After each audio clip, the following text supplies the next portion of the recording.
Hello, Scano Seguego. My name is Sarah General, and I work here at Six Nations Polytechnic. And welcome back to our lecture series, Conversations on Cultural Fluency. We are coming to you live from the Grand River Room at Six Nations Polytechnic, so if you're in the area and you want to join us, please come on down. For those of you who are not able to find seats, we have more seating coming. And we'd also like to say thank you and hello to all of you who are joining us online. We've really appreciated your support over the last 4 months. So this is the fourth lecture in our series. It's entitled Conversations on Governance and the Great Law. And if you want to catch up on any of our lectures that you might have missed, you can keep an eye on our YouTube channel, which is where we're going to be posting them as soon as they're ready to go. So our special guests today are Jock Hill and Jamie Jacobs, and we also have our special commentator, Paul Williams, joining us. Let's see here, what else do I need to tell you? We're really looking forward to what they have to say, and obviously a lot of people came out too, so it's great to see you all. They're going to do their presentations followed by a question and answer period, so if you have questions that you want to ask, you can look on our Twitter feed. The hashtag is Cultural Fluency SMP, and you can submit the questions. We'll be monitoring them, and we'll make sure that they get asked during that portion of the time. Okay, I think that's everything. I'm going to ask Rick Hill to come up and just give a brief introduction to today's lecture and then introduce our guests. So now enjoy the lecture. Thank you. Well, it's great to have everybody here today. This isn't going to be a recitation of the Great Law, but it's going to be kind of an overview of what it is and what we've been doing collectively across the territory of the Haudenosaunee. I think it was about 1975, the first time that I went and heard a recitation of the Great Law at Onondaga over in New York. And I was amazed by a couple of things. First of all, I was amazed at how come I don't know this? How come I had to be 23 years old hearing it for the first time? And second, it's had such hope and such power into its vision and its mission of creating peace among our people. But I also grew up in our communities. I realized there wasn't a whole lot of peace breaking out everywhere. There was a lot of strife, a lot of tension, a lot of dispute. So I think the Great Law, at least for me, served a way to show how can we come back to one mind? How can we become one people again? How can we come to believe in one thing that helps our people? I did this painting after hearing the recitation back then, trying to bring to life this story that I heard about the peacemaker and his helper, Hayawenta, and how they carried these wampum belts that codified our law. I want to share with you a little bit of that very quickly this morning.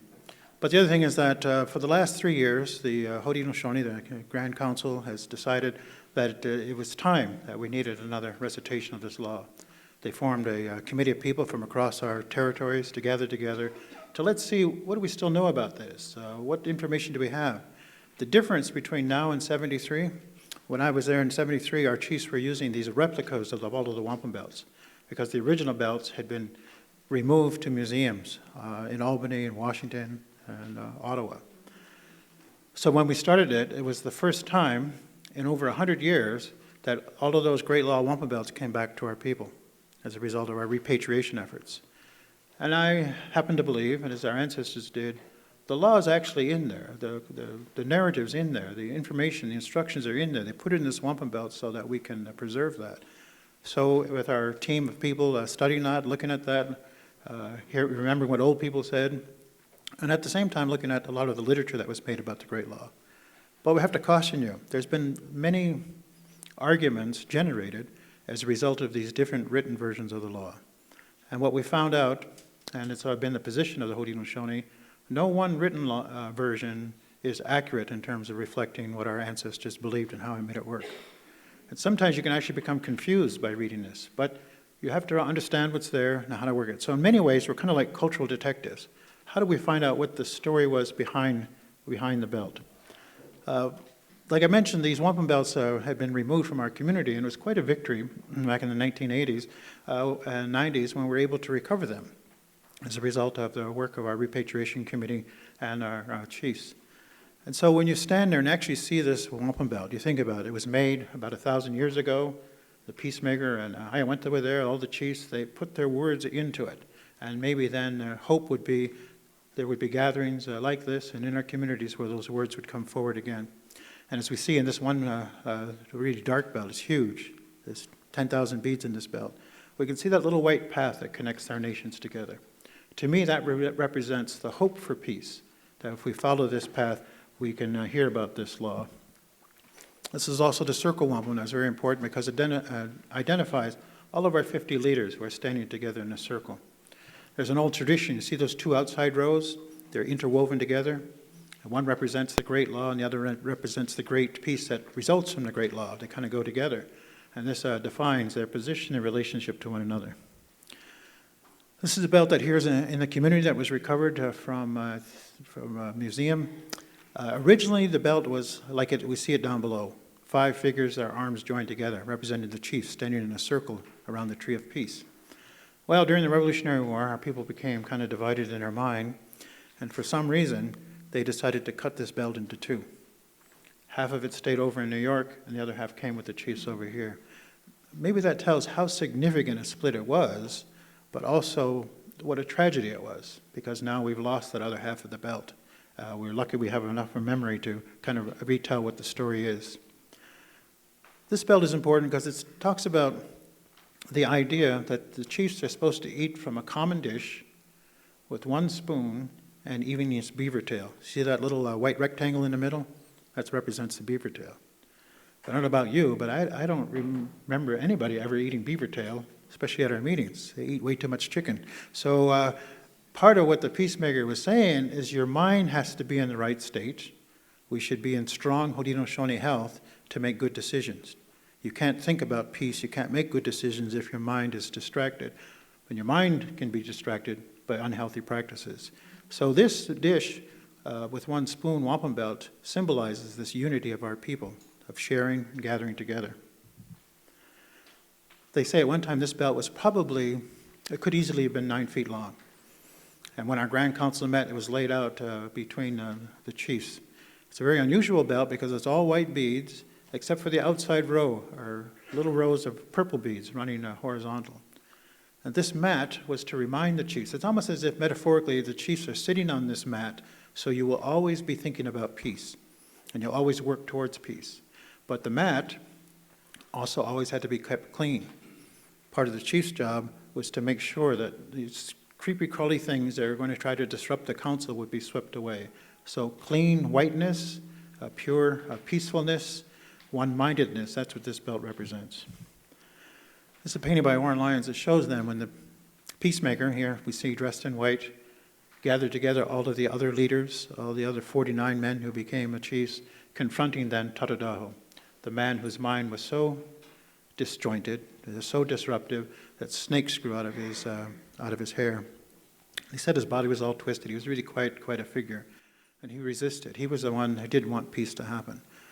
But eventually, when they put their united powers together, they were able to transform his thinking. And I think that's a very important lesson in the Great Law, that even with our dissenters, we don't castigate them, we don't execute them, we don't send them away. We try to use our collective good mind to work on them, to bring them back into the fold. And that's, I think, one of the underlying messages of the Great Law, is that we all belong there, but it only works when everybody is contributing the power of the good mind.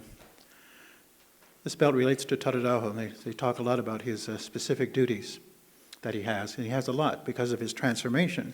They also made a deal with him. We'll always hold the Grand Council meetings in your territory. You'll kind of set the agenda for the meeting. You'll make sure everything runs well. As you can see, there's 14 diamonds down the middle of this row. Some people have suggested that represents the 14 chiefs. There's 1 diamond you can see that's only kind of half complete. We have a lot of questions, we meaning not only my generation, but the people who have been working at this, to try to uncover what is the story behind each one of these. Sometimes I wish we had this meeting, this conversation 20 years ago when there's a whole lot of older people we could turn to, but you would be surprised how much memory we hold collectively. And we also have the memory of the wampum belt, so we're combining those 2 things together. And this one here, then, the everlasting tree belt, as you can see here, it's a stylized pine tree. They say they planted that pine tree in the middle of the circle, and the chiefs stood there with their hands together, and the pine tree grows tall, symbolizing that peace will never grow old if people like us put our mind and energy to it, if we have faith in it and we believe it. But the chiefs there, their job is to make sure that tree doesn't fall over. Even when there's internal dissent, we're fighting among each other, and that tree starts to lean. If their hands are held strongly, meaning they're really united together in with a common mind and a good mind, they'll be able to stand that tree back up again. And this wampum belt, although it was acquired from a woman down at Cattaraugus in the late 1800s. They say it represents the women's nomination belt, the responsibility of the clan mothers to nominate the candidate that might become a chief if he goes through the whole process. And that's one thing about the Great Law that differs from other forms of law, particularly that came here, is that our law is about gender balance. There's a role for everybody. It's also a balance between young kids, adults, old people. Everybody has an avenue by which their voice can be heard under the Great Law. It's not chaotic. You don't always have everybody shouting out, well, here's what I want, but there's a process by which at least our thinking can contribute to that. This belt talks about the responsibility of women to ensure that there's good men raised in your family, in your clan, so that when the time comes to fill an empty seat, you have a candidate who's strong, who believes in this and does that. So it talks about the role of the women to be our primary teachers in this, to ensure that our young men understand their responsibility. This belt here, I think Jamie's going to talk a little bit more about the one on top. It comes from Tonawanda. It talks about the role of the Seneca doorkeepers. Ironically, there's a very similar belt like the one we see on the bottom. In fact, the figures, those wolves, are exactly the same in terms of how they're arranged on the belt. And so there's this concept is that certain leaders are appointed to be our doorkeepers, to watch and guard our longhouse, because there's a door goes off to the east and many nations out there, off to the west, many nations out there, and we have then assigned some roles to our leaders to protect that. And this wampum belt talks about when the Tuscaroras came to join the Confederacy. I would say between 1750 and 1722. But it's kind of a discussion today.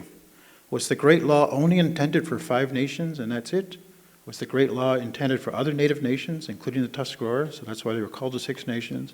Was it intended for all native nations? Dare I say, was it intended for all people? Because we can't live in peace in our little isolated longhouse if the world around us is at war. So we have to think about that. But this wampum belt said, in that time, the Confederacy accepted the Tuscarora Nation as the 6 nations. And this very unusual wampum belt, unfortunately, all we have is this photograph. The belt disappeared. And it shows 5 rafters, just like the rafters supporting this roof, supporting the longhouse, and then a 6th rafter being added to it. But the 6th rafter is only part of the total, because when the Tuscaroras came, they said, we're going to add a string to what they called a council fire. Some people call this the fire. Some people call it the mace, but it's really these 5 strings that are tied together represent the original 5 nations. Can you see in the one photograph with the purple string? That's when the Tuscaroras came. And what they said was, we're going to add a purple string to recognize the Tuscaroras, but if they recover and restore their traditional ceremonies, then we'll change that string to a white. Some of them, it's half white and half purple. So it's a very, our leaders were thinking way into the future, what's going to happen when the day's coming. The Tuscaroras came up and joined, and they added that to them. But it raises a question for us about the future, about what's the Great Law. So we're going to engage in some conversation, reviewing what's taking place. Can you hear me? I guess I've said too much. This one here, one scholar wrote from, he got this from Onondaga, when they laid that council embers out, they made it like spokes of a wheel. So see my little drawing there? Those 6 lines would go out because it's meant to represent the council fire like logs on the fire. So there's many things that written in record, our old people said, that were recorded by anthropologists and scholars that we need to reconsider as we gain a broader understanding of what the Great Law can mean to us all. So with that, I'd like to introduce Jock Hill. He's been one of the principals behind getting this recitation of the Great Law going. Like I said, it's been going the last 3 years. First it was held in Oneida, then in Onondaga, last year at Akwesasne, and it's going to continue this summer. And Jock will talk a little bit more about that, give you an idea of what we've done to try to reorganize our thinking about the Great Law. So Jock, if you could join us, thanks.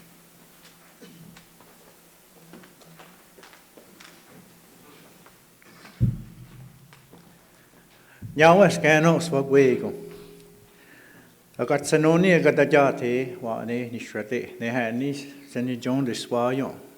E to gesti ne nanga we wage hangoya din dak ne we howana ki sani hudia chiwa he satken ron dak ni kwi yo adik wan no hanyo ha ne to gwa ni John ni eswatondagi sagi niut nanga ayukwathawnyo nani kayin strago bi kwagi ni ha ni sani go ga hando jodon hadi wayin dis ga ha di oi kwagi sani hudia nanga wi kwagi ne wa ni shradi doi kwaga ni da tniok thong nang wa ni wa. So I send greetings to everybody here, and I'm happy to be here, and that also to our ancestors who've gone on and the knowledge that they preserved and passed down in many different ways. Today, I'm going to focus on a bit of the background and information to do with the Great Law and the belts, and I'm glad Paul is here as well. There's really a story to be told in the retrieval of these belts from the various museums and collections where they ended up. I'm not quite as versed in that.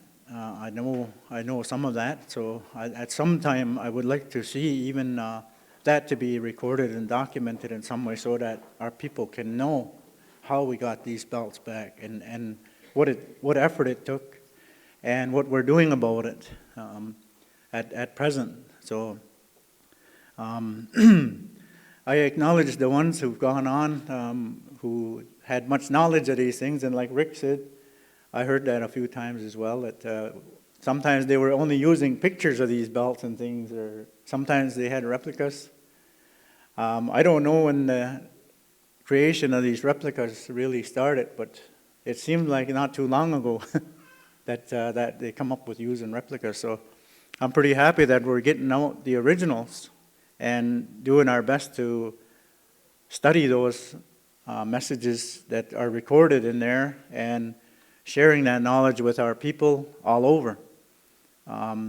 There's a very important message embedded in these strings and things and these belts that I think the world needs right now. All of our people, all of our families, all our communities are in need of what this message and what these teachings talk about. Having strength and good mind and being at peace. That's the whole substance of the Great Law. Again, that's another conversation there we were just having. Sometimes they say, go. A lot of times it's Mohawk language. And it's something really nice, really good. And then sometimes you hear Gayano Sharagoa. And it's a law. It's binding us, binding.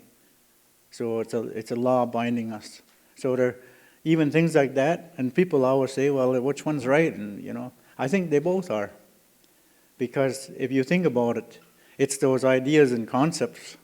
It's of having good mind and strength and being at peace and striving for that.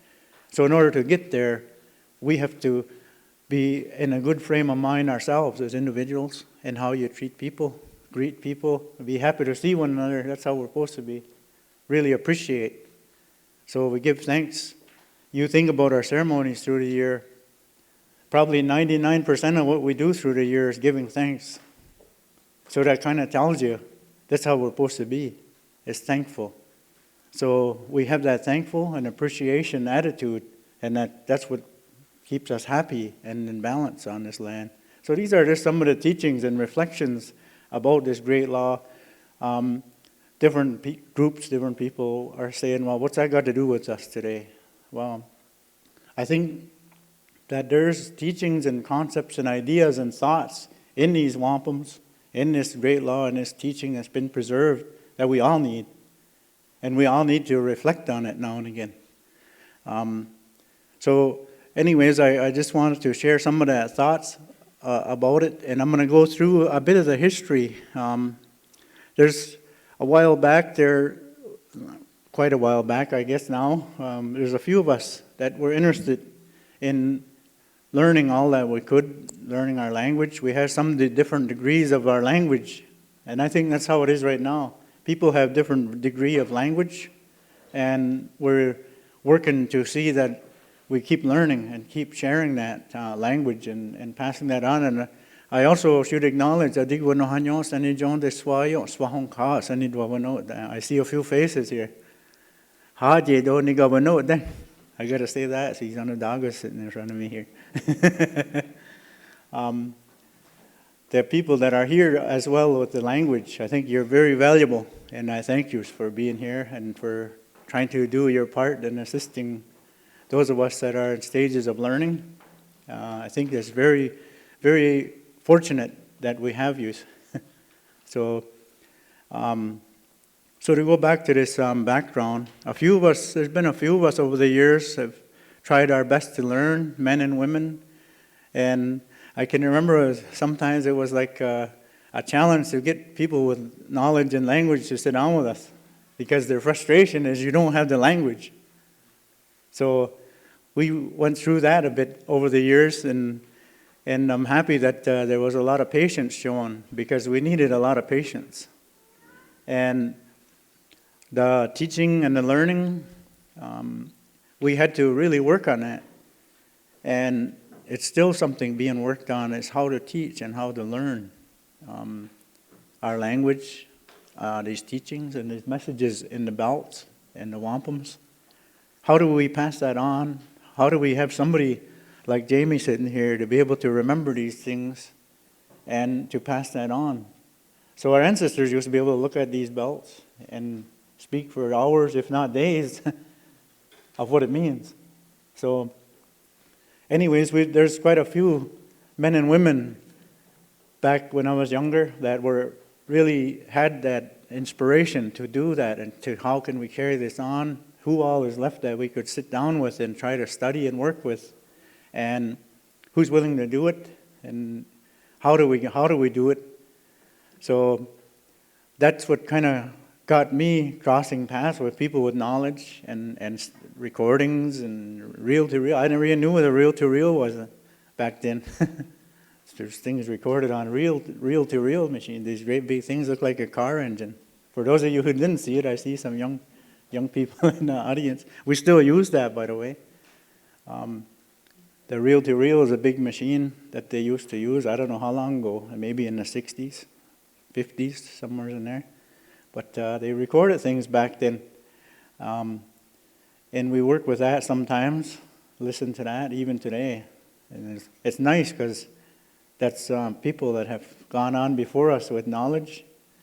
I only wish they ran that back when they knew a lot about our everything, our ceremonies and the great law, and record that and pass that on just so that it's preserved. But I guess in our own way, we've tried our best to do that and to pursue that knowledge. So I always used to hear off and on that our wampum belts had been stolen.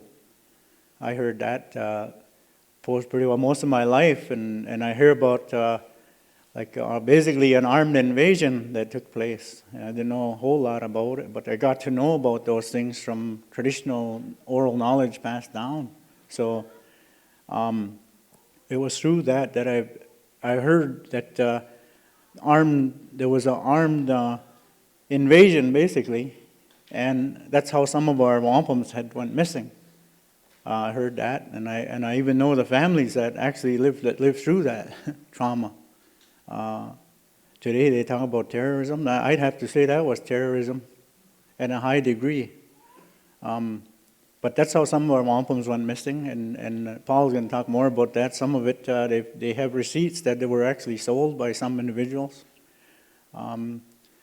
Regardless of how they got away from us, Paul and a few others across the Confederacy have worked hard over the last 3 or 4 decades to get those back. And they've been slowly and steadily, I would say, returning back into the hands of the Confederacy. And now the challenge is, what are we going to do with them, and how do we use them, and how do we apply these, and what can we do? So that's what kind of got us. There goes that mic again. So I don't know if it's, you can still hear me. I'll just keep, oh, there it goes. I think Rick is the jinx. He just moved a little bit and it shut off. A while back there, when we started to get the belts back, just from talking amongst a few of us that are young people learning, and some some of our teachers, men and women both, and some were faith keepers, some were clan mothers and chiefs. We thought, well, why don't we do something with these wampums? So it was that thought in more than a few of us' minds that we got to do something instead of just putting them back in the vault again and locking them away. So they got in our hands, and we were always kind of trying to figure out what we could do. And here at Grand River, I can remember, I don't know what year, in the 80s anyways, I think, they kind of done a recital when some of those belts come back and interpret that, and I thought that really was nice as a learner and as somebody, and I'm like, we still have knowledge of those things and an interpreter standing there. So that's really struck me back then, and it kind of motivated and inspired me that this is something, even if we could do that, to take some of these wampums, study, get people with knowledge studying that, and to do a presentation with that knowledge that we still have preserved of it in the language and interpretation. And so we made that happen.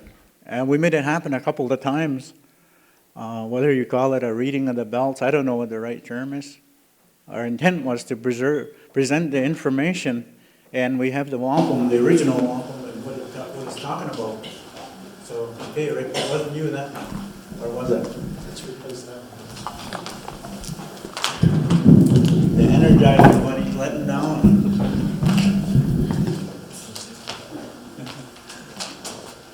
So, anyways, I was pretty happy that that council and the people supported that strongly. A few times we got them out, and I was really overwhelmed with the support and the attendance of people, and I can remember doing it in the middle of summer, and people were saying, "You're crazy doing it in the summer. Everybody's got so much going on." But we got them belts out, and we had a beautiful day. A couple of times there we used them wampums and explained, and we had different speakers. So there was always, after Chief Thomas passed away, he was one of my teachers, and I tried to study what he was studying and how he was studying, and learn from him a lot of the ceremonial things, and even condolence and great law and things like that. So, and at the same time, there were other chiefs. The late Chief Peter Sky, and he was around this stuff his whole life. And my grandfather, I learned, was one of his teachers. So I thought, well, this is knowledge here that I better invest in, invest time in.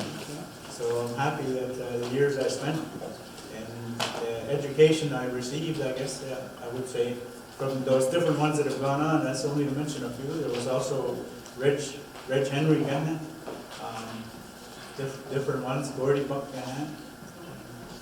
Jake used to say, he's not much to look at, but boy, he's got a lot of knowledge. They used to joke like that all the time. Nowadays, I don't know if we can kid like that with one another. But they used to all the time. That was fun. They have fun too, a little bit. And it's not to offend nobody. They know they're just kidding. But he was also invested in this, what we're talking about. And I don't think that he actually got to really use the wampums other than when they returned. But that was always his goal too, was some way that we bring those to life and use them, so that our people would learn and from these lessons that have been passed down. So I'll jump ahead a bit now. We've done a few things with wampum belts in the presentation. We had different speakers, different languages. I was pretty happy if people stepped forward and say, yeah, I'll try. We'll study this, and next year, and we'll try to keep building on that, and we've been. And I'm pretty happy to see the progress as far as it has come along, and we're still carrying on our work as best we can from the different communities as well. I don't know really what happened. I can remember being in Onondaga as well when they had the wampums out, and at that time I recall they said we're going to have a wampum belt reading. A great law reading. And the guy that they asked, I guess he agreed, but then he never did really set a day and do it. So that went on for a while there. Over here at Oneida Nation, they invited us to come out. I think that was in 2010 or 11, I think it was. And few of us went out there, and they had a presentation of the great law in their longhouse in English for their council. And we went out there, a few of us, and listened in, and the speaker they had hired, he says, I would like to have these guys assist me. So we tried to help with what he was doing and stuff like that. And I thought, maybe this is what's needed, is we got more than just one speaker. Because then he kind of got confidence, and he had us to lean on, even just that little way. But after that happened, they asked him if he would recite the great law in the language, maybe interpretation. And he said, only if these guys will help. So a couple of us said, we'll try what we can do, because I knew we had some knowledge at that time to do different parts and start put our mind on this. So this man here, Tom Porter, he says, I've always wanted to have people with some knowledge come together and to try to put that knowledge, see what we know, and can we present this to our people in different communities. So I'm about ready to get that bullhorn. We're having some technical problems here. I don't know if the ones that are listening, you have to have patience. That's just what we were talking about this morning, having patience. So we had agreed to try to get together and look at that before we would agree on reciting the great law or anything like that. It was a number of years, I think, since the Chief Thomas Gahan had done it, and really kind of a gap there. So what happened was the United Council, they thought, well, we'll put it on and invite everybody, and whatever you guys can do, that's what we'll do. So get together, whatever you do, if it's one day, if it's 2 days, if it's a weekend, we'll do it. So they come to council at Grand River here with that in mind, was we're going to have a presentation of the great law. The council here was supportive of it and encouraged them. And then they had a poster. I saw the poster. It says, Great Law Recital. This is about 4 years ago now. So they said we're going on because Grand Council was that next weekend. And they're going to also lay it on the Florida Grand Council. And they told how they were going about it. So when it went into Grand Council, it was so anticipated and supported that day, and all the council were there. All the councils had reps there, and everybody thought that was such a great thing. And it passed. And then we talked about our methodology we're going to use to try to bring this on, this presentation, and how we're going to do it. And they sanctioned a committee to work on that. It's interesting. Sagog Winyong was, I don't know if he's listening. He might be listening here. So Tom had a lot of thoughts and inspirations on this. And he said for a number of years he's been trying to advocate that we get together in a room and try to throw these ideas together, see what we can do. So it was becoming a reality again back then. And we kind of just threw names around. We got Richard Mitchell and Bobby Brown. Bobby Brown's an Oneida chief, Bear Clan. Richard's one of their he's their head faith keeper, their fire keeper at Akwesasne. And then we dragged Jamie in here kicking and screaming too. No. It's funny, we were talking this morning, and Rick said, did you ever expect this? If we really didn't, huh? But I'm happy we were able to bring these different people with knowledge together. That's only to name a few.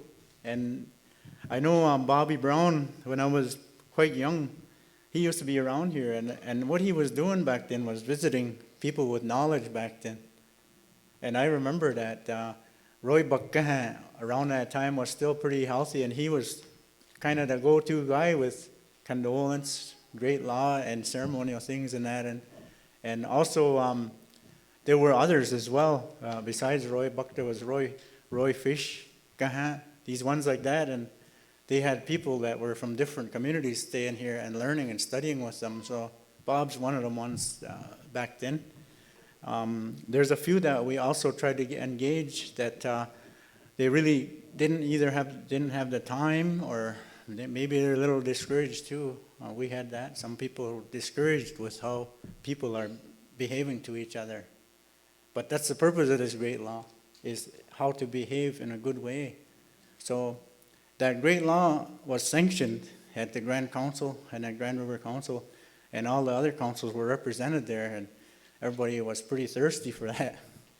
So the one thing that happened was we thought that we have to bring these wampums that we got together, and we'll keep doing this and keep building on what we're doing. If it's a couple days, if it's 3 days, 4 days, 5 days, we just kind of picked the 4 days out of the hat, I think, when we started. Thought we could go at least 4 days.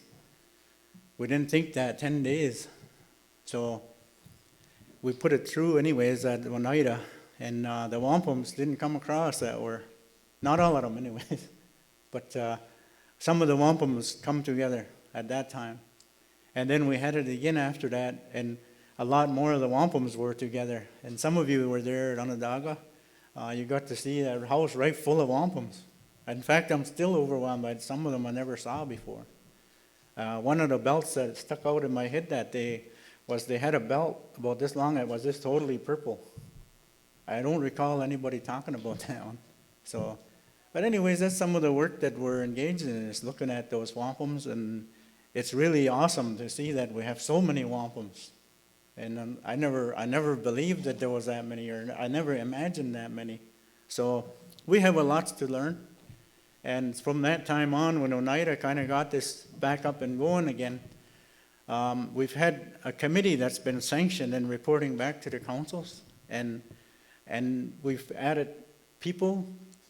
We asked Rick and also whoever he thought of value to do research work and stuff and provide us with that to look over. Jamie has been very handy with his employment and things like that, and also he's been on a quest to study history and study our teachings, and he's also come across things which I never knew existed. And there was another fella we crossed paths with in Onondaga, and he played one time. We were meeting out there. He actually had recordings on his computer like this of Harry Webster, and I never knew they existed. And he's talking on Onondaga about these things here we're talking over, and that was pretty good. That was just last year. So these are the kind of things that we're doing, and we're trying to put that together and listen to it, trying to interpret that into what we're doing. We're trying to provide this information to all of our communities, and using these wampum belts and telling what we know of them and showing to our people that these things have been preserved in these belts and in these strings, in symbols, in canes. They've been preserved in many ways rather than just writing. So I had an aunt that I used to learn from sometimes, and she told me, she says, because that's when I start to notice people like to argue over these things, and it's a good mind. We're studying Ga'anigohi'io, and people want to argue and challenge, and they want to debate. So Ga'anigohi'io, that's a good mind. That means to have respect, show respect. Skano angahang, be at ease, be at peace, talk in a calm way, and think about what you're asking and saying. So I'm thinking these are concepts in the Great Law that we all could benefit from and value. We should value that. I heard that many times.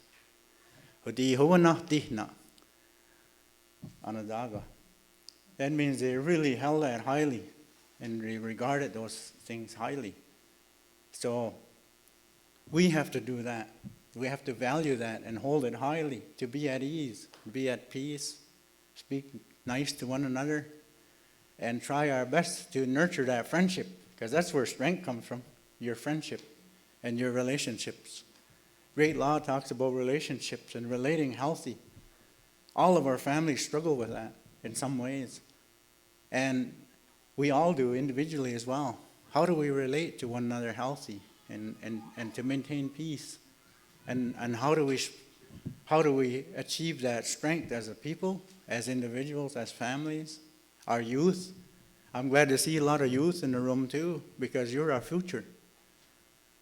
I found out, though, I just crossed that youth thing. I didn't realize the age limit was so high, eh? Anyways, I'm happy to see everybody here, and the young people especially, and also the older ones that are here with the language and the knowledge. You're very valuable, what you have to offer to our people. It passed in council to have the great law here in our territory this summer, late summer or fall. So it's just passed in council, and it's just being planned and arranged right now. So I'm not there. What the idea is to set up a committee to organize and conduct that. And I think Gloria Thomas is one of the ones that's going to be trying to coordinate that. So I think more information will be coming, and I don't want to say too much. My role in this will be organizing with the speaking and the speaking part of it with this coming event. So I'm pretty happy I got just one role maybe. So I look forward to again speaking in our own territory here. And I don't know exactly what my role is going to be for sure just yet, but I'll be there. Danito.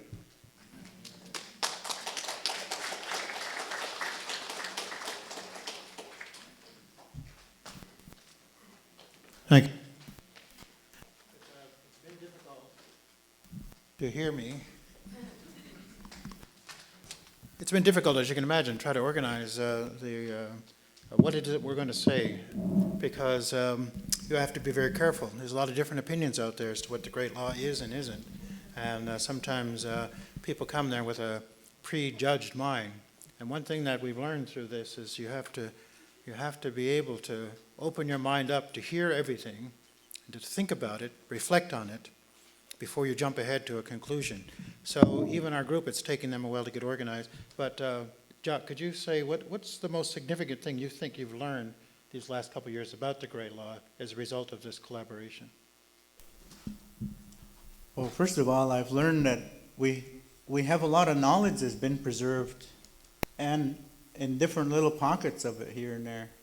And I've learned that our people have been, it's almost like they're waiting or longing for that. And it's been well supported. So I think that we'll be all right. I don't know if it's just a handful interested or not when you start. It seems like sometimes it's just a handful and you don't know really, is this just a small handful that's left? Because in our prophecy it says there's just a small, maybe just come down to just a few. That's in the Great Law and in Gai Huyo. It might come down to just a few. So I've learned that our people value this, what we're doing, and they're supportive of it in many ways. And I hope that continues because we're putting together this knowledge, and we have people working right now preparing for our next meeting. We try to get together every month.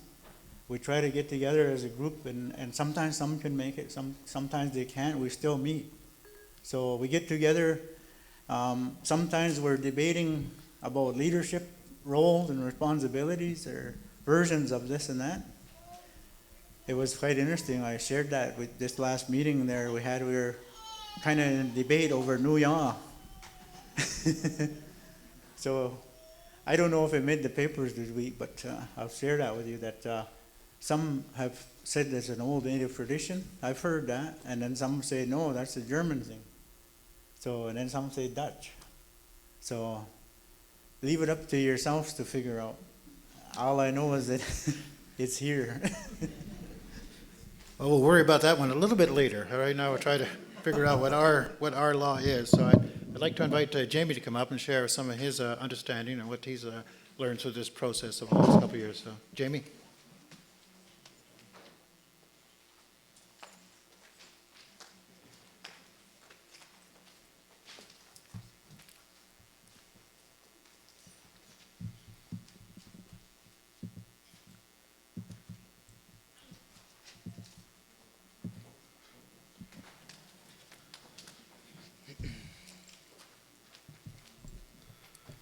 Yawe skano gogwego heniyo soya dadi hit nanga when he sadi skai nanga walk on don adi gwa ogwe nyo aga chu we wa ge ni na hono da wa ga ta ni na ge ska no ga no ta nyo ni na u ka da ja the na ge wa ni sadi en ga da no ge yat ta ni na ge ha da yu dok ni yo en ga gwe ni.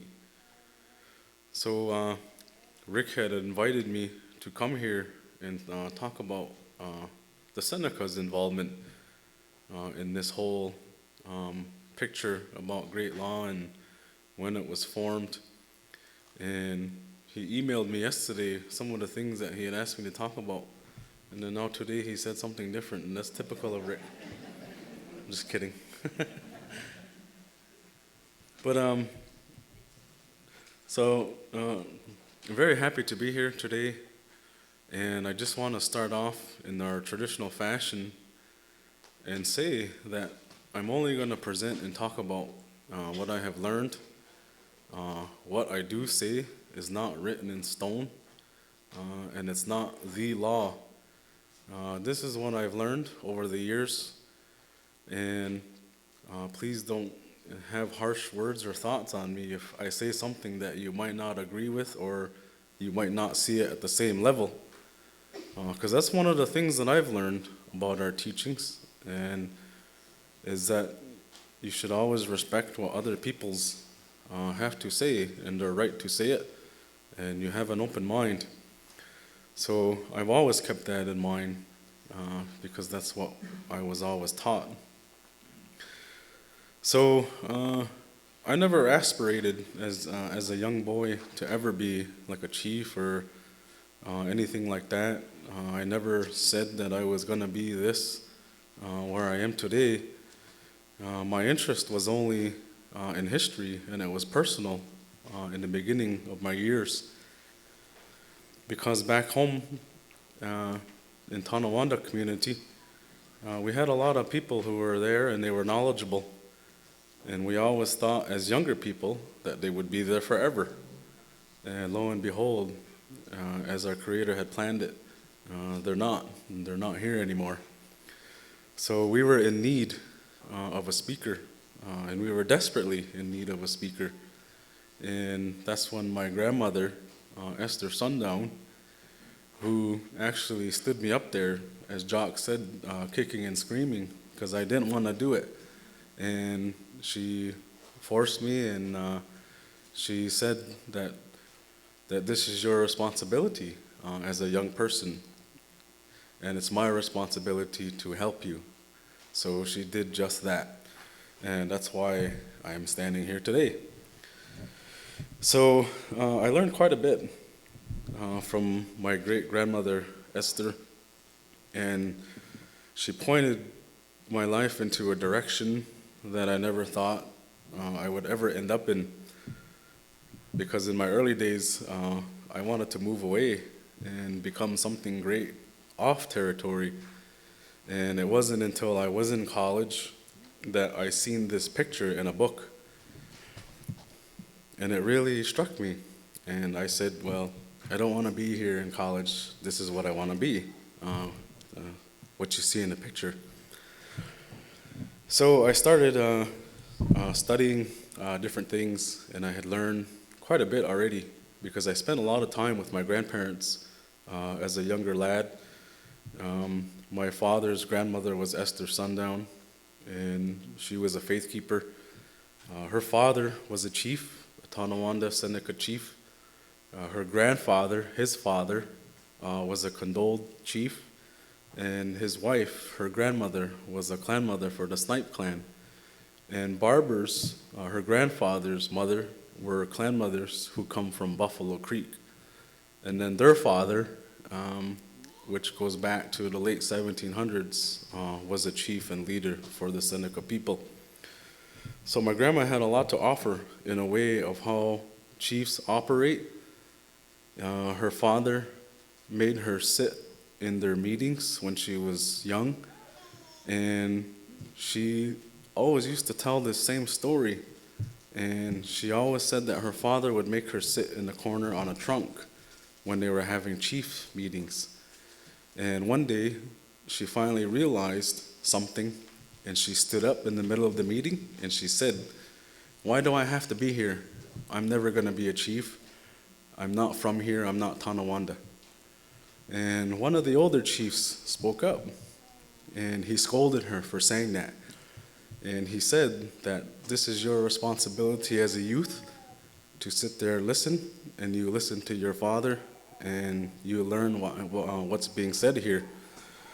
So I think that's why my grandmother said the same thing to us, because it wasn't just me. I had cousins and other things, and they learned quite a bit. But anyway, I'm here to share with you some of the things about Seneca and what their involvement is in the Great Law, because as we all know, there is a part of the story that's pretty significant when the peacemaker encounters these two individuals in the West Territory. So, Jock had talked a little bit about the return of wampum belts. In the early 1900s, there were a couple of individuals who sought out, they sought out knowledge about Iroquoian peoples, and they were advocates for Native rights. And one of them, their name was Harriet Maxwell Converse, and the other one was Joseph Kepler. And they had actually managed to purchase a lot of wampum belts from the Senecas, and they ended up in different institutions over the years. And one of the institutions was what they called the New York State Museum. At the time, it was known as the New York State Board of Regents and the New York State Library. And so later on, their collections ended up in this new museum, or it wasn't really new, but it was growing. So in 2014, the belts were still in their possession, these Seneca belts. So I had gone to the Tonawanda Council of Chiefs, and I had asked permission from them to go through the process of repatriating these wampum belts back. I had already knew a little bit about them. I knew about their history, how they ended up there. So, and I really thought that they should be returned. So we went through the process, and a year later, they were returned to the Seneca chiefs in Tonawanda. So this first belt, we only know it as what they call the Western Door Belt. And what I'm going to talk about has caused a lot of controversy over the years because there's this term which they call war chiefs. And there's been a lot of different interpretations about what that means. And there's been certain opinions that every nation has a war chief, that this is the individual that carries out the matters if the nations or the Confederacy go to war. And we know that pre-Guyana's Ha'guwa, warfare was a big part of our lives. And it was even bigger with the Senecas. Because back in the day, as the Ganawida was coming and delivering this message, there were two groups of Senecas. There was what they call the Eastern Senecas, and then there was this group that lived in the West, probably about a good 15 miles or so. And they were the ones who the Ganawida had the most trouble with, because they were the ones who thought that on their own they would have more power, that they did not need any kind of peace, because they gained a lot more on their own, and it was always through warfare. So the Ganawida, he had worked very hard to win over the minds of these Onondawaga, or later in history, they refer to them as Jonondawane Hono, so the people of the Great Hill. So this belt here, as you look at it, it has 5 hexagons, and they say that it represents the 5 nations. And the background is covered in purple wampum, and sometimes they say that that means darkness. So obviously warfare isn't a period of peace and light, that it's a period of darkness and bloodshed. So we have this belt, and as the peacemaker what he did was he went to these two Seneca's chiefs and he said to them that we know that what you're thinking is that on your own that you have a lot of power, and you are thinking that this message is not prudent to what you believe, because what you believe is that warfare is life. So they said that on this one end of the what they call now the Ganoshonido, the made house or the lengthened house, there was a doorway. And in the great law, they call it the Ganhwa Ji Gowa. That means the great dark doorway. And they said, Hitke niyowe, neho ka ya, na wa'ano ji gowa. That there's above that there's a rafter. They call it the great dark rafter. So they said that on this end, they would be the protectors of this doorway. And what they did was they set one chief outside the doorway, and then they set another one on the inside. So the teaching is that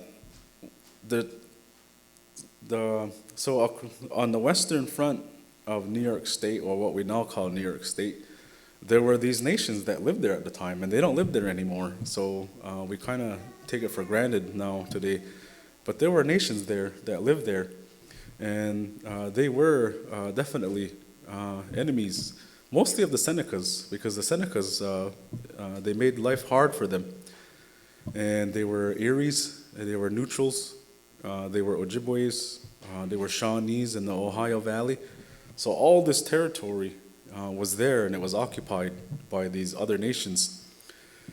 So they put a lot of emphasis on this great dark doorway. And they said that these two men would be the guardians of it.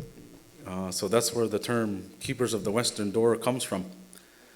And this term war chief, this is where it also comes from, because they said that if any of these nations outside of the Ganoshonido, that if they were to come and they were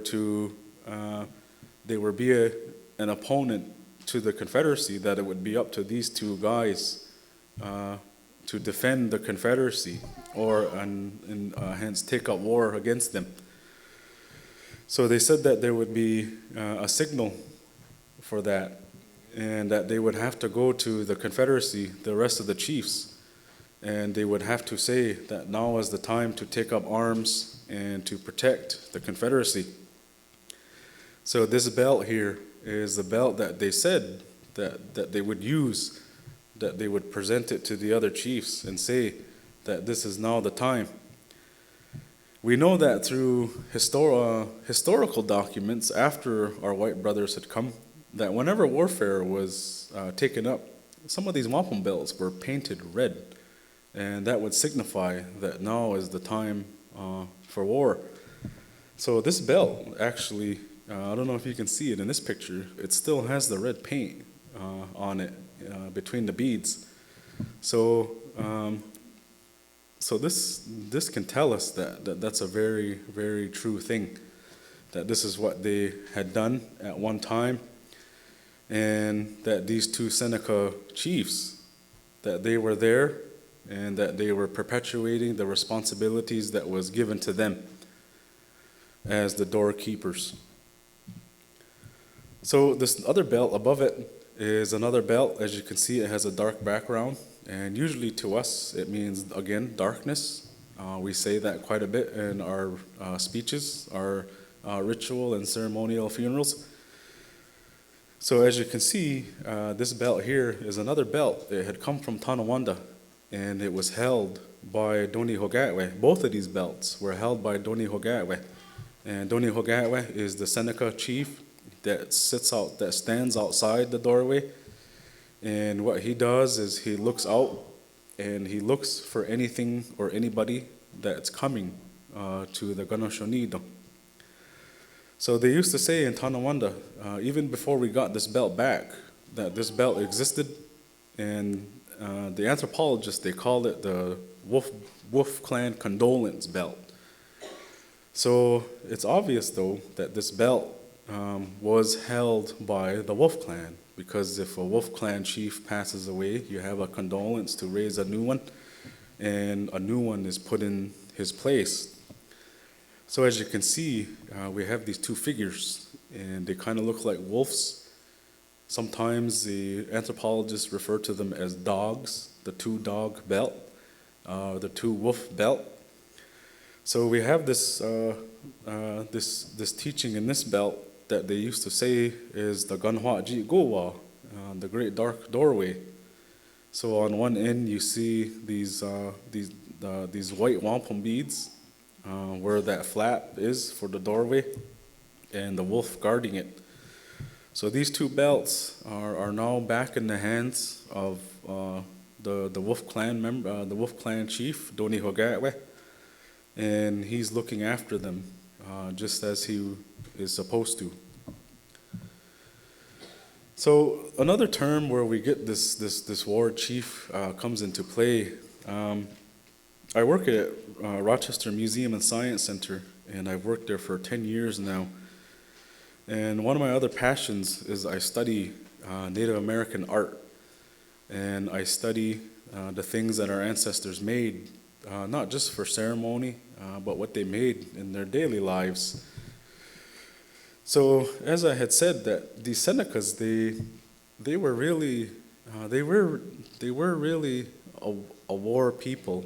These Western Senecas, and they based a lot of their warfare, or they based a lot of their lives and beliefs in warfare, and that's why the peacemaker had come to them.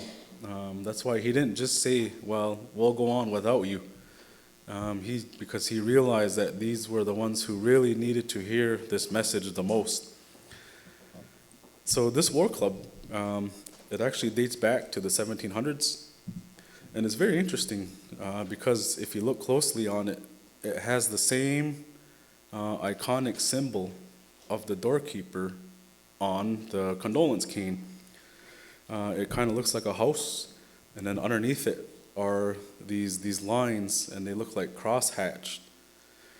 So what does that mean? So on this war club, why would this symbol show up on a war club if he's supposed to be a doorkeeper in peace? What they mean and what that symbol is they call it the Great Mat of War. So those cross-hatched lines underneath it are mats. So we have a wampum belt even today, and even the Great Law itself, it's referred to as the Jonotagan Guwa, the Great White Mat. So these mats they have an association also with warfare. So this war club here, as you can see, there's 6 crosshatch. That means that the owner of this ball club, he was in warfare 6 times. And finally, he took this mat and he sat down on the mat, meaning that he gave up the warfare life. So he put down this mat, and there he sat in peace. So as you can see, even early European drawings or engravings, there's diplomacy, and then there's warfare. So as they were witnessing these chiefs, if you look closely, they're sitting on mats, and they're placing themselves on these woven reed rushes. They were woven into mats, and also that's where they sat. These men who were chiefs. So in Seneca, the way the chiefs are organized is that we actually had 9 clans at one time, and one of them has died out. So at home in Tonawanda, our house is divided by clans. So on one side, there's beaver, there's snipe, there's hawk, and there's heron. And on the other side, there's turtles, there's beavers, there's wolves, and there's bear. On the one side, as you can see, even from this document, this is from the 1600s. It was written and recorded by a Frenchman. There's another clan there in a family. They call it the Wild Potato Clan, or sometimes otherwise known as the Ball Clan.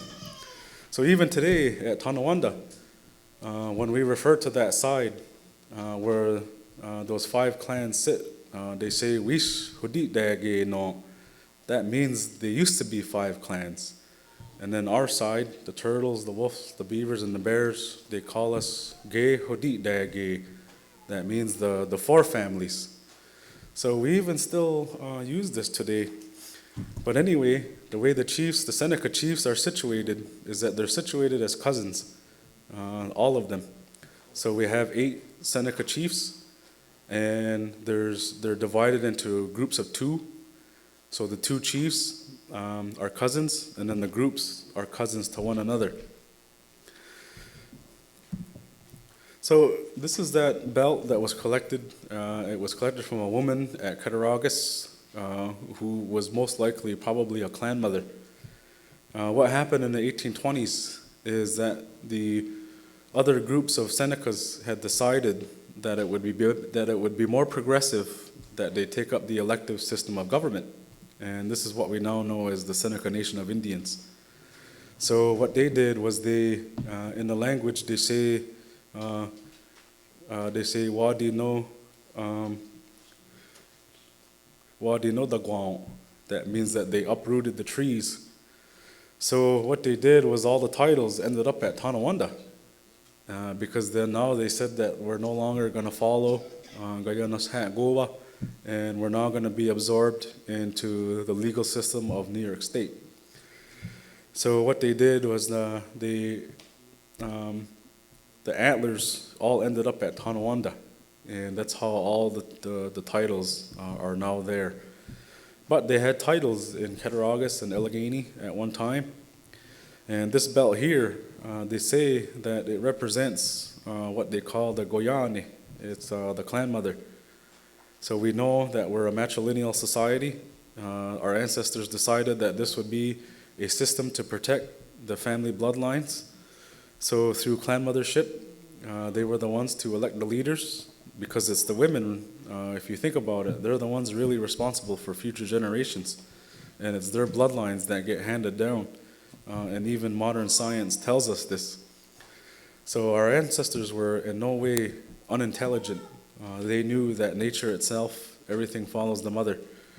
So this wampum belt here, this must have been made post Peacemaker, because it has 6 figures on it. Because as we know, that in the beginning there were 5 original nations. Then Tuscaroras were added on as they migrated around 1710. So in 1720s is when they were become now the 6th nation. So at home, this is how they interpret this belt, is that they say it's the women's nomination belt.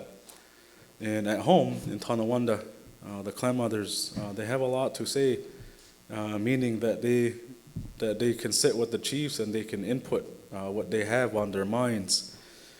So a lot of voice is given to them. They have their own meetings. Sometimes they meet with their own clans.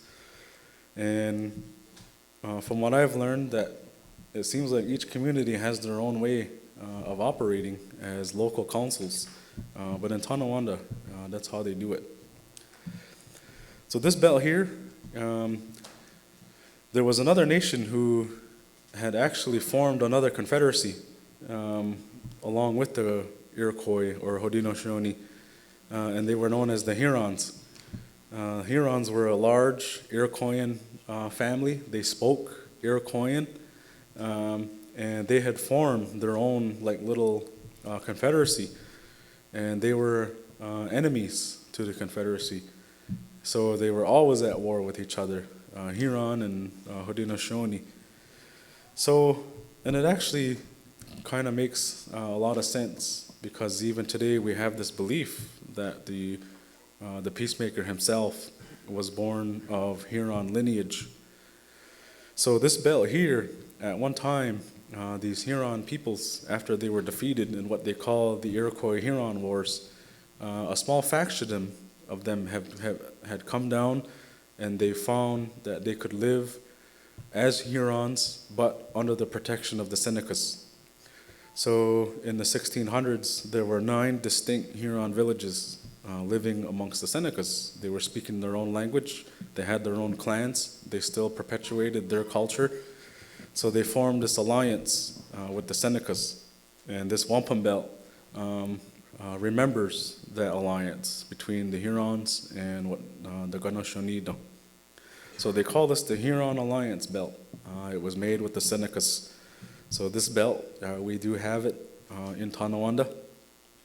So as you can see, it does have the white background produced with the white beads, which we as Haudenosaunee say is peace and light. So we have this another belt. This belt was, it's come back with the same group, and they call it the Seneca Condolence Belt. And as you can see on there, we have, again, a dark background. It's produced with dark beads. In our customs, we say that whenever there's a death, the family is what they say,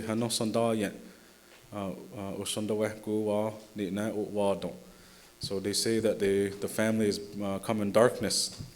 So we have two diamonds that represents the two sides of the Confederacy, what they call the younger brothers and the elder brothers. And towards the bottom, we have this this non-geometric symbol. And they say that this symbol actually represents the antlers of the chief, the antlers of the clan mother. So that's why they call it the condolence belt. Is it specific to Senecas? In my own opinion, I don't think so. I think that they called it the Seneca condolence belt because at the time it was collected by the anthropologists, it was in Seneca's keeping. But to me, it's for all the Six Nations. So they call it the condolence belt.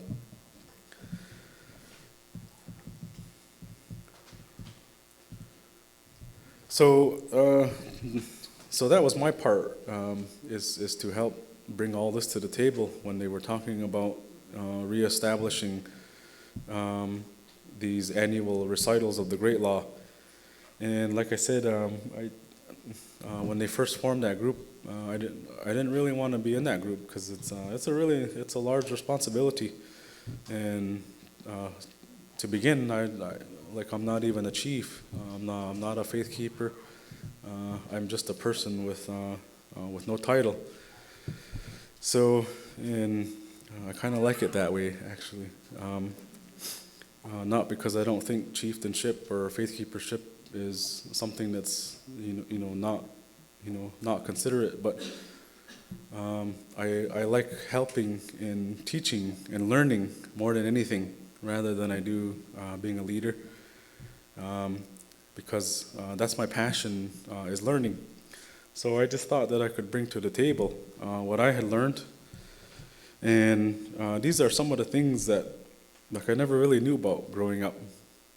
We never really heard about Seneca history, and there's quite a bit more that I guess I could talk about, but we're only on limited time today.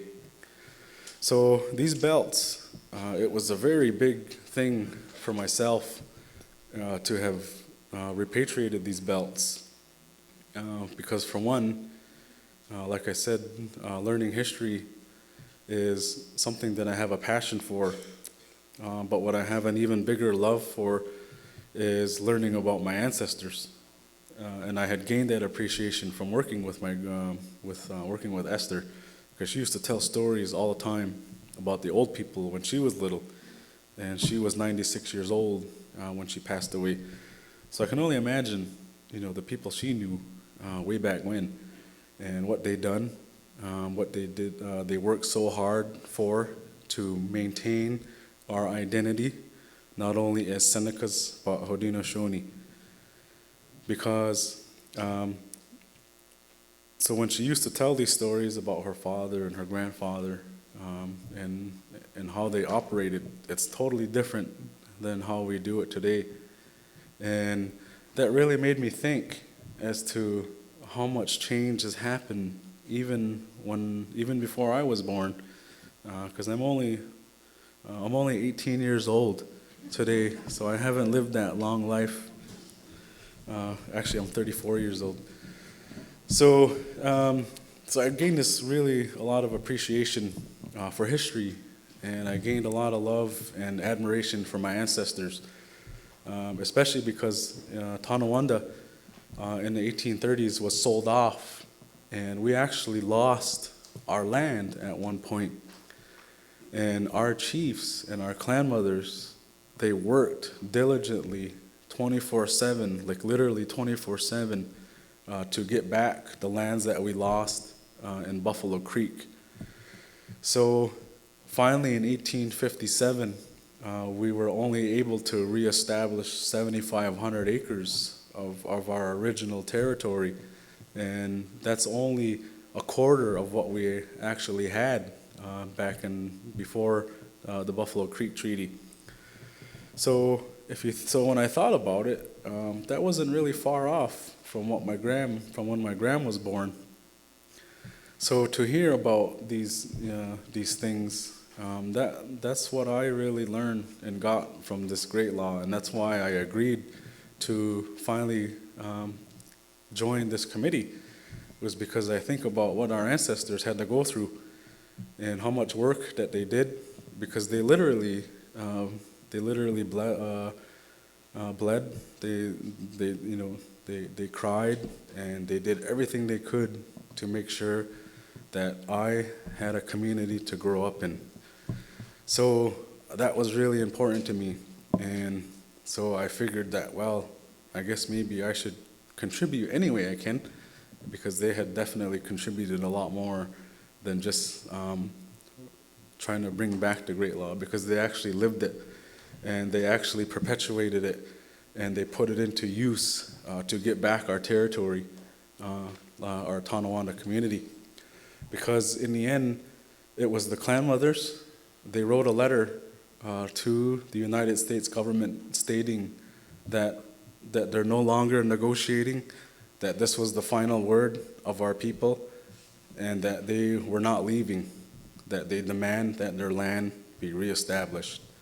And it was the women who did that. They were the ones who wrote the letter. I saw the letter, I've read the letter. So to have learned these things from my great-grandma, it was only maybe 60 years before they done that. So it wasn't really that far. So I really thought that I could probably contribute what I can and learn from her. And to me, learning about the Great Law, it's not just about learning the Great Law. It's about learning about our ancestors and how they lived and what they had to do to get us here in what we call the 21st century, and that we still have our identity. We still have our songs. We still have our dances. We all love the time when ceremony comes to dance and sing, and it's all because of that hard work that they had to put in. And so I feel like I should be doing the same. So that's what I got, or that's what I'm getting out of this great law. And that's what it teaches me, and that's what it's instilling in me. It's not that it's telling me how to be as a person or how to be as a chief or a clan mother. It's telling me that I should appreciate what we have as a people, that we should not take for granted that we have an identity, and that we have to work hard to keep it. So that's what I've learned from the Great Law, and in my own opinion, I think that's what our people can get out of it, rather than just hearing about or asking the question, what's the job of the chief and what's the job of the clan mother? Because I get asked that question all the time, and people everywhere keep asking that question, what's the job of the chief? What's the job of the clan mother? And sometimes it gets frustrating, because I know that they've had children, they have grandchildren, they have brothers and sisters, these people that are asking, and these chiefs and these clan mothers, they have family. So sometimes it's amazing to me that they haven't figured out that the role of a clan mother and a chief is to love all your people as if you would love your child, your grandchild, and your brothers and sisters. So to me, like, I think, that's the answer. That's your answer, right? Like, it's your job as a chief and a clan mother to set the example as if you were a father or a mother in your household. Because that's what our peacemaker set the foundation of the Confederacy was the household. They extended the house. So, so that's just my own opinion, though. You know, like I said, you're free to believe what you want. You're free to express what you want. But to me, that's my message, and that's what I get out of you know, learning about great law. It's not just about chiefs and clan mothers and how to act as a person. It's about like loving one another, respecting one another, and treating everybody as if they were your family, because that's what the peacemaker set the foundation of the Confederacy, was this idea that we all live under one roof as one family. So I really hope that these questions can be answered not just by sitting at a recital, but they can realize that as they're sitting with their family, eating dinner or going to work every day and providing for their children, that's the job of a clan mother and a chief. You don't work, you can't make a paycheck to feed everybody, but you can do what you can and try your best. So that's what I get out of it, learning about this. And like I said, my motivation to agreeing to being on this committee was I thought about, you know, all those stories my gram told me, and because what it all boiled down to was, like, you know, they had worked hard to get me here, for me to have a language. I'm very thankful I can speak a lot of my own language, and that I know a lot of my own songs, and I you know, I can stand and with confidence in our ceremonies, just as our Creator had intended. So that's what I have to offer today. Like I said, in our true fashion, this is the best I can do today. And if I've left anything out, you put it into your own minds, fill it in. And I hope that I'm always learning, and I'll continue to learn for the rest of my life, however long that is, 1 day, 20 years, 100 years. But Yahweh, very much.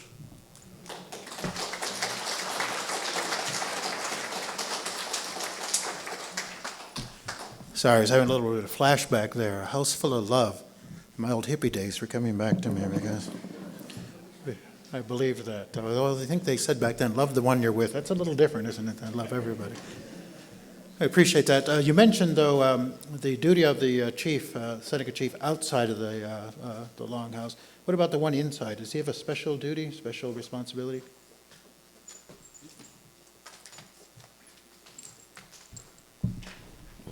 So the duty of the outside one was he watches, and if anybody comes to the Gonoshonido, he opens the door. So linguistically, that term, Doni Hogatwe, that's linguistically, that's literally what it means, was that he raises the flap, or he raises the doorway. So on the inside is where they placed this Ganohki, and it's kind of hard to translate. Like, I don't know what that literally means. Some people just means that his hair is singed off. That's how they translate it in like in the anthropologist books. But I can't tell you what that literally means. So I guess the duty of this individual was that once this outside party makes its way through the doorway, they're discriminated against even more as to what their business is with the Confederacy. So this Ganohki, he's the one who finally asked them, what's your business here?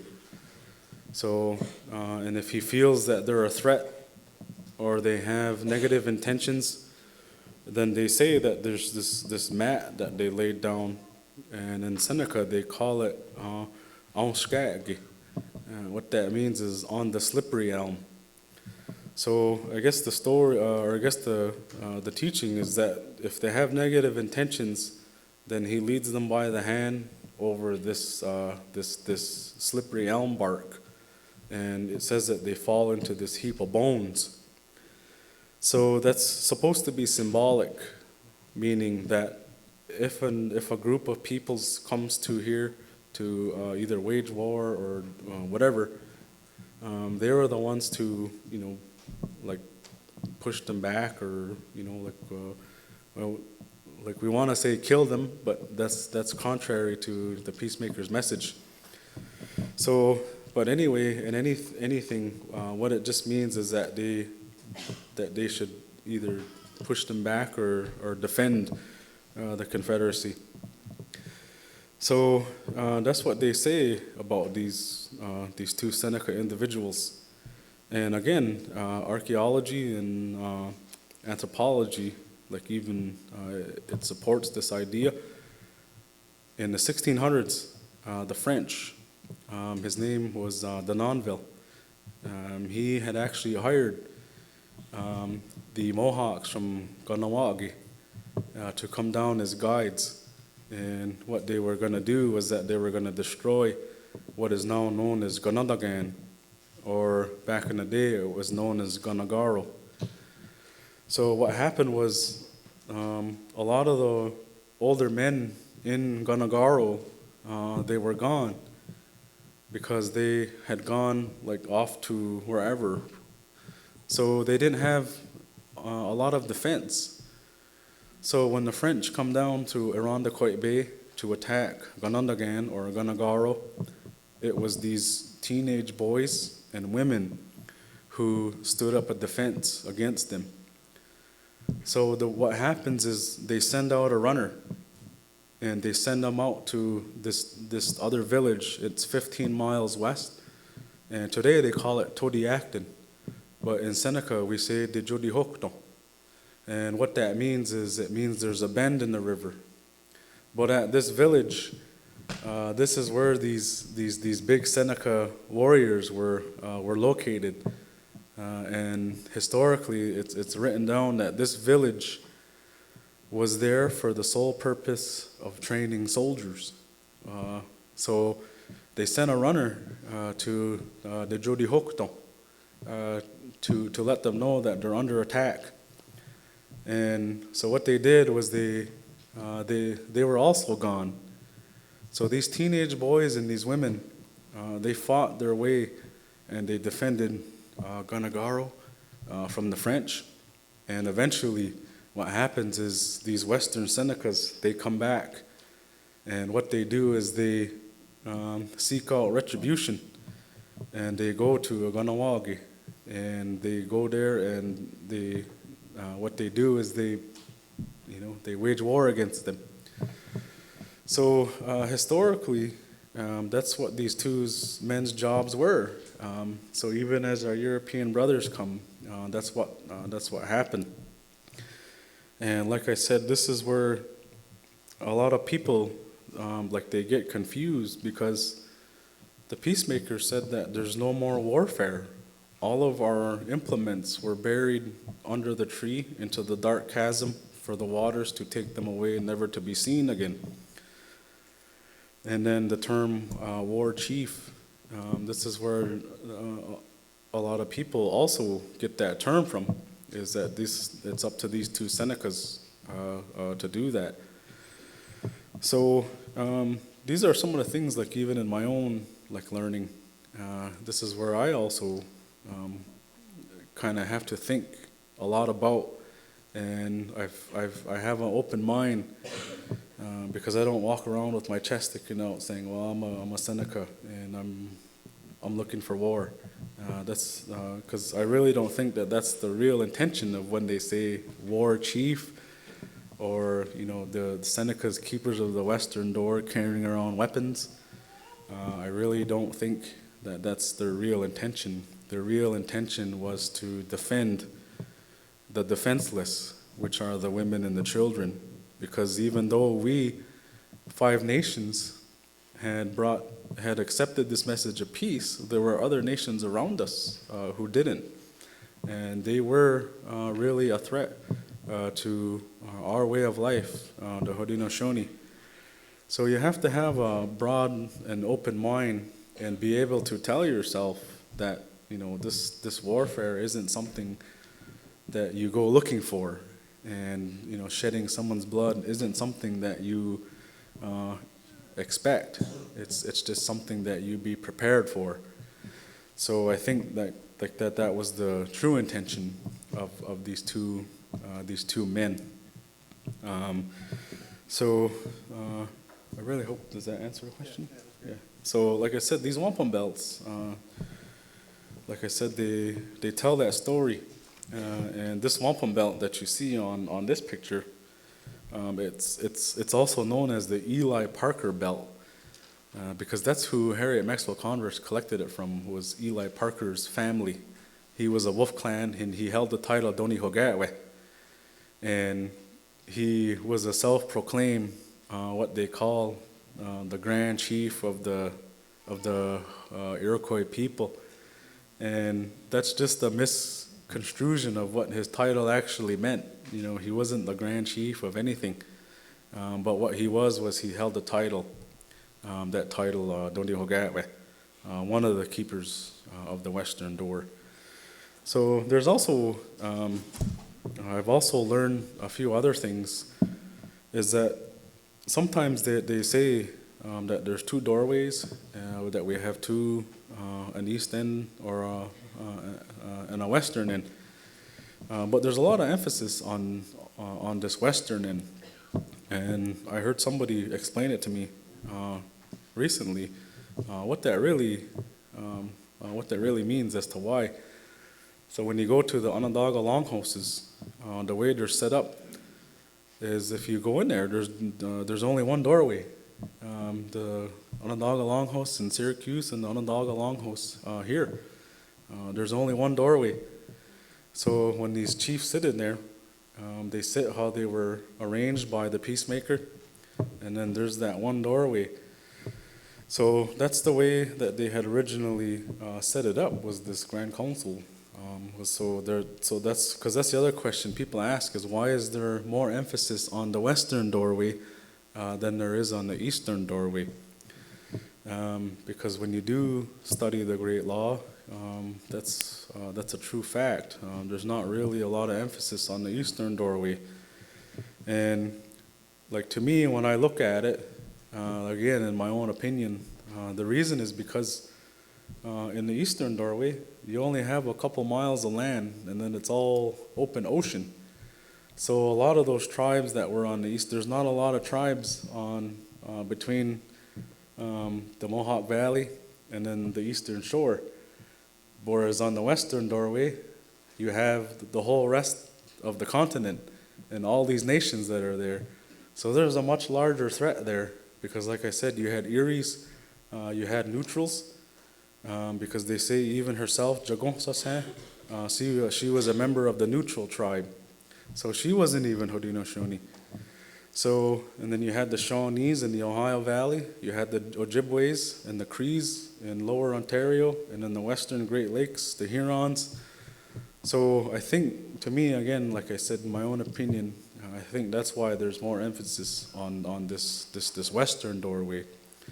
And also because these two Senecas, that's where their domain was on this western front. And the Senecas, they were the most populous of all the 5 groups. And that's because, again, one of our biggest messages that we loved was we like to make love. Right, Rick? No, I'm just kidding.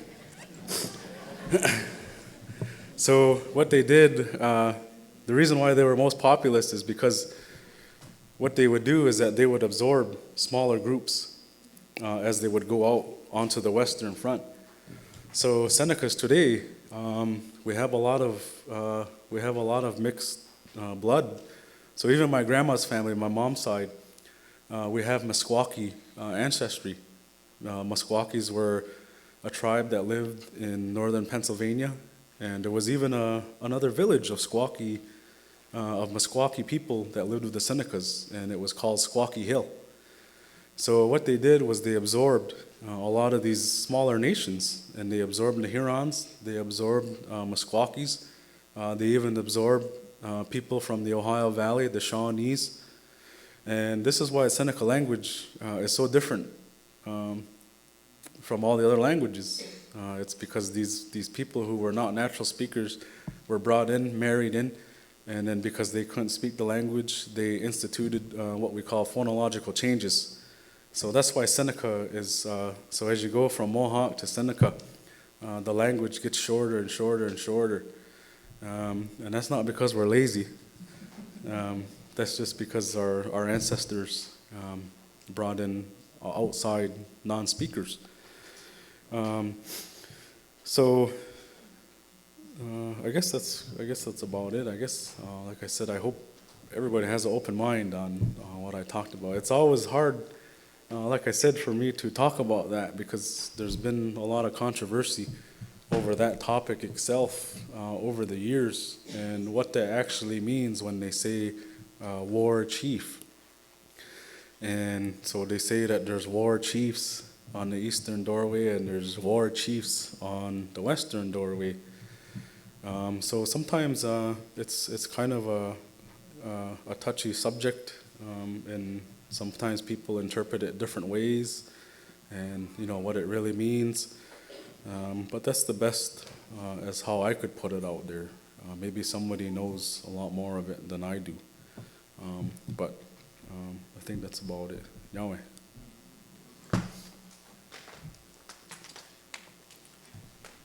Our last presenter, I've asked Paul to kind of reflect a little bit about what we heard today, and since he's been a principal player in the recovery of the wampum belts, not only the Great Law, but many of the other ones, if he could talk a little bit about the work that he's doing. But we're down to about 15 minutes, Paul. If you could come up here and present, I'd appreciate it.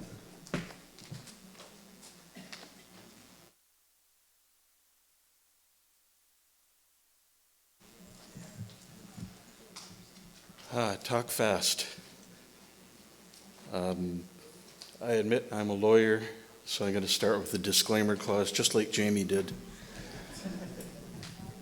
I'm going to make mistakes. Forgive me. This law that we've been talking about, it's not a law about details, it's a law about principles. It's the same thing as when we do a Thanksgiving. We can do it for 45 seconds or 45 minutes. And as long as we don't forget anything, as long as it's in the right order, as long as we have the principles right, it's correct. And that's what Rick was saying when there's no official version of the Great Law, there's no accurate version. All the versions are right because they all contain the same principles. One of the principles, and this is a law about substance, it's a law about process. One of the principles in process is that there are two sides to everything. And in a way, I've been asked to be the other side of the fire to these men. On the other side of the fire, what you do is you repeat back what you've heard. And then maybe you add something. And there's a reason for repeating it back. The first thing, probably the first thing in the law itself, is you're not going to make peace and you're not going to make law unless you have clear communication, unless the other person can see you and hear you and understand you. And repeating something back that you've heard confirms that the communication has been clear, that you've understood it. The second thing it allows you to do is it allows you to reaffirm the relationship you have with these people. We do that constantly. Jamie was saying the purpose of the peacemaker's message was to make one household. You can't speak with anybody in a Haudenosaunee language without mentioning, without expressing what your relationship is with them. And that's part of the reason I think that recovering language is so important, is because it brings with it the thinking that promotes this kind of relationship-based law and a relation-based society. The third reason you repeat something back is to show you were listening. And that goes to another founding principle of the law, which is respect. You were paying attention. You respect this person. So I'm going to repeat back part of what they said, though in 15 minutes I'm going to repeat back half of what I thought I was going to say.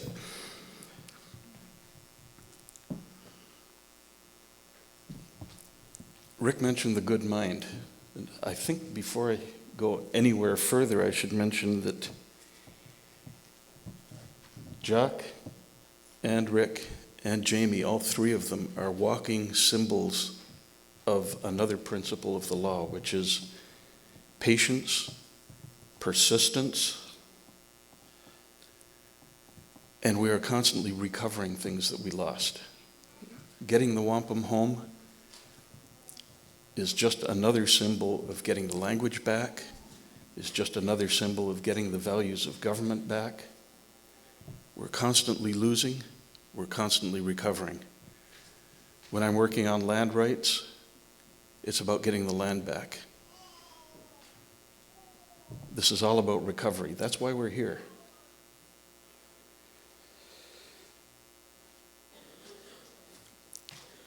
We've been talking about wampum. I'll hit you with some trivia first, and that is, a lot of people don't know that during its prime, wampum was actually made from 2 shells, not 1. The purple shell is a quahog clam shell. The white beads were made out of the central columns of whelks. Not wilks. The trivia is that the whelks, the white bead shell, eats the purple shell. It eats the quahogs. I like to think that's peace overcoming sorrow and darkness and war. The other piece of wampum trivia is that the quahog clamshell has been used in research as a possible cure to stomach cancer. I like the idea that wampum is medicine. I've been told that all along. Suddenly I realized maybe it really is, actually, literally. The thing about wampum, people fasten on the beautiful designs on the huge belts. What we lose sight of is that the very first wampum is what makes it powerful. The very first time that wampum was used is when the peacemaker condoled a man who was so deep in sorrow, so removed from living in society, that he'd moved away, he'd lost his family, he'd lost his mind. He was trying to recover. Again, I say this theme of recovery pervades our thinking and our law. And the peacemaker approaches Hiawatha and he says, "My younger brother." First thing he says is, "We're relatives." He's a stranger. And the first thing he says is, "We're family. I have a message of peace and power to give you, but you will not understand it until your mind is made clear again." And when Rick was talking about minds functioning well, the good mind, like anything else, it's got 2 sides. Your mind must be working properly. It must be healthy. And your mind, if it's healthy, will work toward goodness. When we talk about skano, peace, it's also health. There's a 2-sidedness to the meaning of the word. When I deal with Canadian law, when I deal with U.S. law, I'm always dealing with judges who say, "What do you mean by this? We want one meaning for a word. We put definitions in all the time because we want to make sure that there's no multiple meanings." Haudenosaunee law loves things that have multiple meanings as long as all the meanings are right. John Mohawk used to say, the test every time is, what's the thinking? That's the question you ask yourself. Is the thinking right? And it grieves me sometimes to see people interpreting things literally when what the law is giving is a metaphor, it's giving a symbol. One thing about those symbols is the longhouse, the white pine tree, the eagle, all those things were stuff that people would see every day 200, 300 years ago. They would be constantly seeing the things that would remind them of how their lives are supposed to be, how the law is supposed to work. How many Canadians actually see a crown every day? Well, the symbols in Canadian law and American law are distant from the people. The symbols in Haudenosaunee law are especially close. And the strongest one is the family. We see that every day. We live it every day. One of the things about the law that Rick mentioned is, and actually Jamie got it too, is if this law, if the image, the symbol is the longhouse and the family, archaeologists say that about 30% of the longhouses that they've excavated show signs of having been expanded during their lifetime.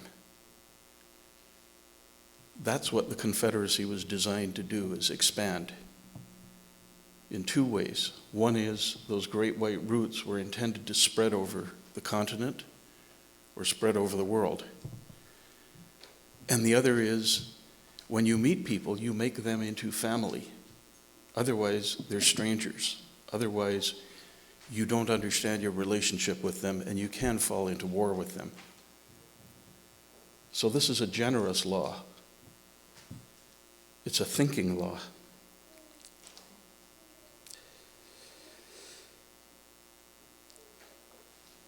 When Jock was telling the story of how the wampum was lost here, he was right. There was as much wampum sold by its keepers as there was seized or stolen.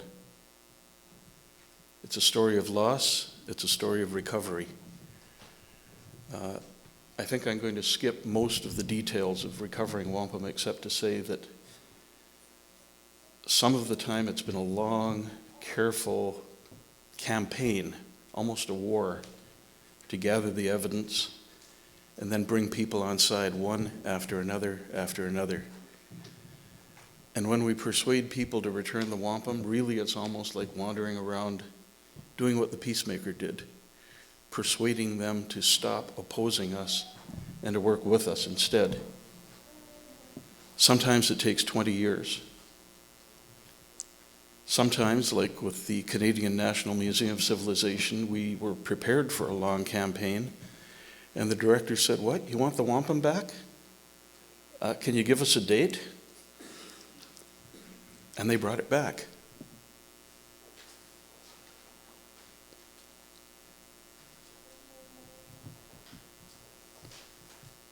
Now,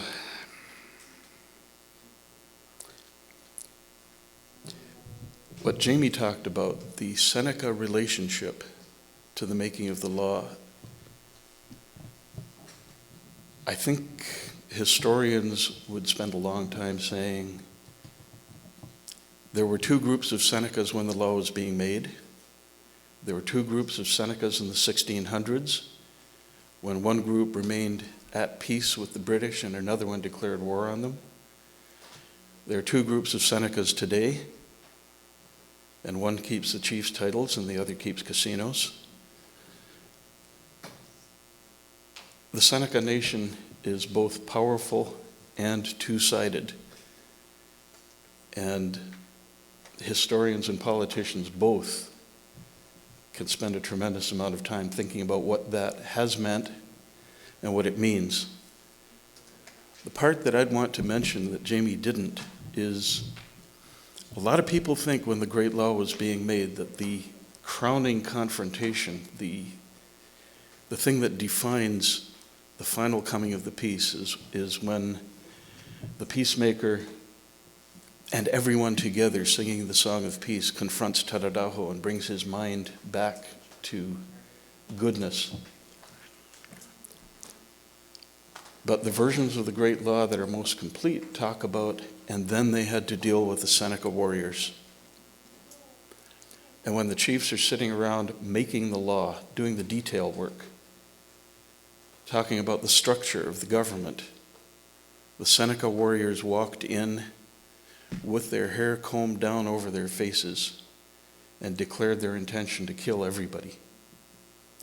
And the peacemaker did with them what he had done with the cannibal and with Jigonsase and with Taradaho. He said, "It's good that you're here because the power that you have is the power to protect this confederacy rather than threaten it." And the Seneca warriors became the doorkeepers that prevented the danger coming in from the west. He transformed them. Now, some of you here may have been present I think it's about 15 years ago, when a group of Mohawk men came into council here at Grand River, and they had read the law literally, and they had their hair combed down over their faces. And they basically said, "We're here to kill the chiefs." And I'm sort of sitting there thinking, geez, I wish these guys wouldn't take the law literally. It was symbolic, damn it. The whole story of the law is transforming people through thoughtfulness and through compassion. And that gets me back to talking about the very first wampum is the strings of the condolence. They're the simplest. They're full of compassion. And they have an order to them. And that order begins with the simplest, clearing the tears out of people's eyes, clearing their ears, removing obstructions to their throats, talking about how do we establish communication. And once you do that, then it becomes an exercise of respect by people who haven't suffered the same grief, for their relatives who have, and then a message of recovery. How do we bring your mind back? How do we convince you that your children still need you, that the sun is still going to come up tomorrow? That compassion, I think, is what we remember. Every time somebody uses wampum, we go back to thinking about that very first use, and we recover that thinking that goes with it.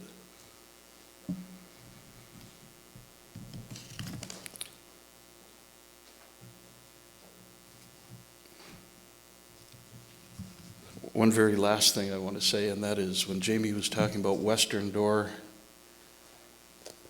I believe the Eastern Door is equally important, historically different in a lot of ways, but it's from the Eastern Door that the great battering of the Confederacy has always taken place. And keeping the Eastern Door for the Mohawks has required different strategies, different tactics than what the Senecas used, and continue to be that way. This continues to be a longhouse with 2 entrances. The point on both of them, though, is still the same thing. There's been loss. The loss requires thoughtfulness, and then it requires compassion, and then it requires the determination to recover. And that really is what we've been talking about. Donnie.